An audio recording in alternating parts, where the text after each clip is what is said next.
Good afternoon.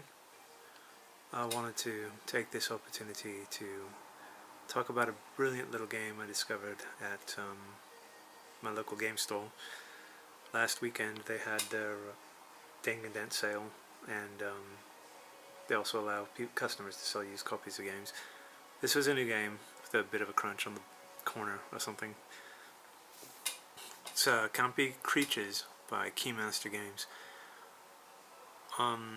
Admittedly, one of the first things that struck me about this game was just the art. It's brilliant. It's kind of vintage art of what you would see like on an old pulp magazine in the 50s or 60s, or even a movie poster, some B movie, or maybe even the covers of Monsters of Filmland. And Halloween is coming up, and I'm getting excited, so thought I'd pick up a Halloween type themed game. I was pleasantly surprised by this game. Firstly, it came with this brilliant postcard. Looks sort of like the creatures from Mars Attacks. It's also double-sided. Beautiful. This is so gorgeous. I almost wish they would come out with a postcard set of some of the art from this game. It's just so beautiful. Also with us today is Tiny Batman. This is everything the game comes with. Can play up to 5 players. Each player has their own deck of monsters. This is the track that you use to keep score. These are the meeples that you put around the track. These are tokens that you use to track who won different rounds. The game plays in 3 rounds. And this is the deck of mortals. Now, again, I haven't played this game. I've just kind of gleamed through the rules. But from what I understand, this the meat of the game is in capturing mortals. So you pull out from the mortal deck the same number of players. So let's say we got 4 players.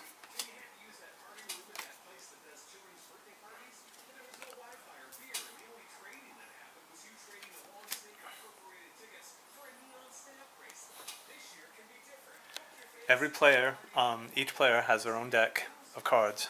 All the cards in the deck are the same. And they're different monsters with different strengths and abilities. Let me show you how that works. I just have to prop things up here.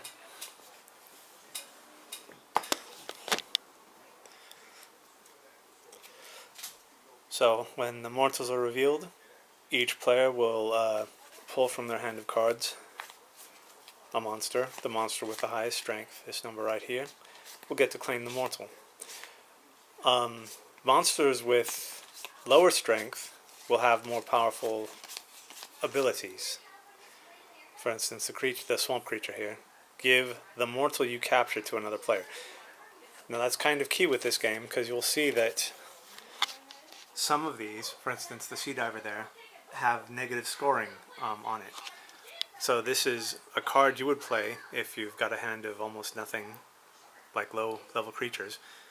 So use this, and you immediately get to give your opponent something like the diver, a negative scoring points. But if you look at this art, just a creature, blob, kaiju, demogorgon, super cool. The Invisible Man, I love the art on this one. This is incredible. A poster of this would be grand. The Mummy. You've seen the Invader. Werewolf. Vampire.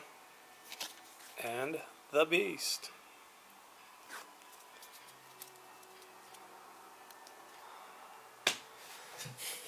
There's obviously much more to the game than what I've been showing you. There's elements of set collecting, I guess, depending on if you have odd amounts or even amounts of certain mortals. Your score could go up or down, or some just have their own points, like the Cosmonaut here. My one complaint is that I would have liked to have seen more variety with the mortals, as far as art goes, I guess, or just as let's see, like with the hunter, you got all the same art on all the different hunter cards. Would have been cool to see, like, I don't know, maybe a female or somebody that looks more like Indiana Jones or a policeman, or just, you know, some backwoods mountain man or something like that. The teenagers are a bit different because they come in numbers, 3 teenagers, 1 teenager, what have you. The damsel would have been cool too, to have different art for different, I don't know, females in danger tropes, what have you. Archaeologist. Yeah, see, actually, Indiana Jones would have been better for the archaeologist. The engineer. Yeah, see, if they could have done something like, I don't know. This guy's obviously kind of going to be like Tesla. Maybe they could have done one that looked like Madame Curie or Einstein. Other than that, though, I don't have too many complaints. I really like the, is that monochrome art? It's all pretty much one color, just some darker, some lighter than others.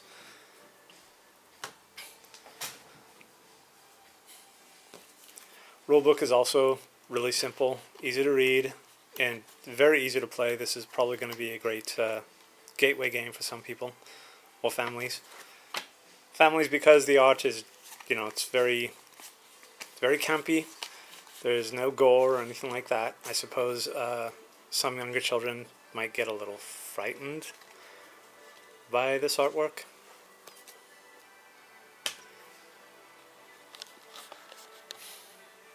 Yes, so I did mention at the beginning of this video that I went to a local game store during their Ding and Den sale, and I kind of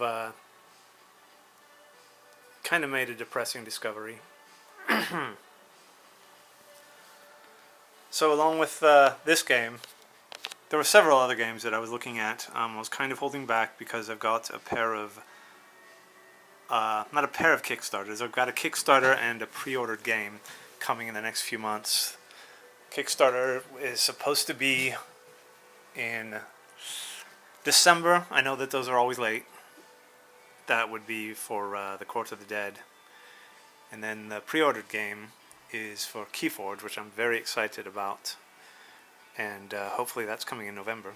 So both of them will be here quite soon. So I was holding back on buying some games, and I just got 2. The 2 that I picked up were Campy creatures, and this brilliantly designed game called Vast. And upon taking it home and reading how to play it, I'm not the sharpest hack, and a lot of times I'm able to wrap my head around the game if I see some watch it played stuff and everything. And with this game, as I'm sure everybody already knows, you've got I think 5 different players, and each player plays vastly different. No pun intended. So there was just a lot to go over and remember. And then in attempting to learn this game, kind of discovered that it's not a game I can play very easily or very often, because I don't exactly have any friends or belong to any kind of board game group where I could bust this out and play it with people and thereby learn how to play it some more. And sadly, I've got quite a few campaign type games that I've had for centuries and never been able to play. So I will be culling my game collection. Depressingly enough, I was a early adopter to the Shadows of Brimstone game.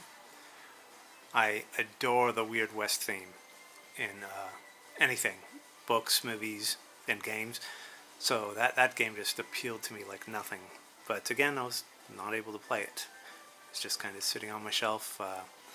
I know when I bought it, I busted it out, had it sitting on this table for a couple weeks while I glued the minis together, read the rules, and kind of did a mock playthrough of the game. And that's about as far as it went. And there are quite a few other campaign type games that I have to get rid of, like the Mice and Mystics is one that comes to mind, and there's a few others too.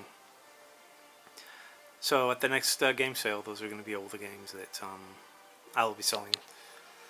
I think I'll be concentrating, if I do continue this hobby, I'll be concentrating more on the card games, Keyforge being one of them, and of course the DC deck building game, which I adore. I hope I get to play it with somebody someday. Right now I've just been doing solo things. And in combing through these games, I found one that I haven't been able to play that I thought was quite interesting, not alone.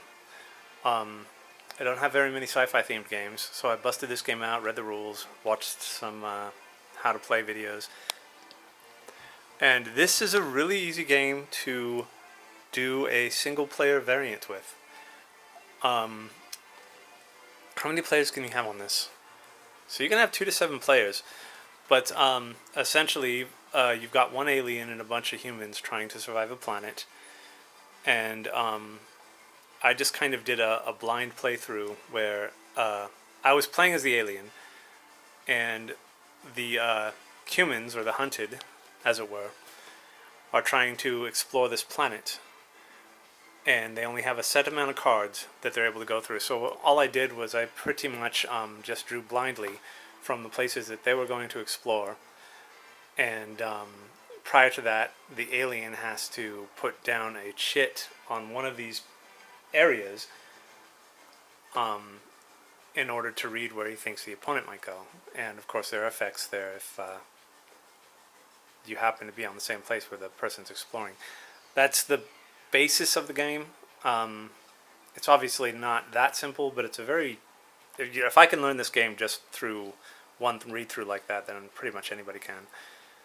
So maybe I will do a video showing how I did the one-player variant with this game.